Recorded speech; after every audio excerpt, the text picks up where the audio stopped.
प्राचीन समय में हमारे साधु संत हिमालय में चले जाते थे और हिमालय के प्राकृतिक परिवेश में ही अपनी साधना करके जीवन को व्यतीत करते हैं।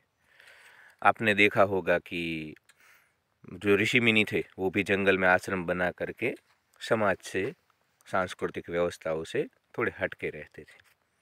आपने ये भी देखा होगा कि जब तुलसीदास को मीराबाई ने पत्र लिखा कि बहुत ही चालबाजियाँ होने लगी है महल में, तो मैं क्या करूं, तो तुलसीदास ने कहा था कि और कोई रास्ता नहीं है, आप रजो और तमोगुण में स्थित महल के लोगों से दूर हट करके वृंदावन चले जाए और सतोगुण से भरपूर लोगों के बीच में ही कृष्ण भक्ति करें। तो कहने का तात्पर्य यह है दोस्तों कि जब आप में सतोगुण बढ़ता है उसके बाद रजो और तमोगुण के साथ रहना मुश्किल हो जाता है। आज जितने भी संप्रदाय वाले धार्मिक सो कॉल्ड लोग हैं वो भी रजो और तमो में ही स्थित है। विशुद्ध सतोगुण में तो काफी लोग हैं, और जो जीवन मुक्त है उसको तो सतोगुण से भी ऊपर जाना है, गुणातीत बनना है, तीनों गुणों से अतीत हो जाना है।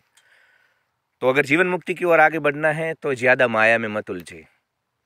जितना जरूरी है सांसारिक जिम्मेदारियां है उतना ही रहो, बाकी ज्यादातर समय प्राकृतिक परिवेश में एकांत में व्यतीत करेंगे। क्योंकि जब आप एकांत में रहोगे तो क्रांति घटित होगी, आपको आपकी आत्मा की आवाज़ साफ सुनाई देगी और आपको पता चलेगा कि वास्तविक जीवन में क्या जरूरी है और क्या बिन जरूरी चीज़ें तुमने पाल रखी है। तो जीवन मुक्त सतोगुणी लोगों के साथ रहे, एकांत में रहे और ज़्यादा माया में न उलझे, क्योंकि माया रजोगुण तमोगुण से कुछ नहीं मिलता बर्बादी के अलावा। तो जीवन मुक्ति की ओर अगर आगे बढ़ना है तो एकांत में प्राकृतिक परिवेश में जितना हो सके, जहाँ पे भी आप जीवन में हो, एकांत में थोड़े चले जाओ।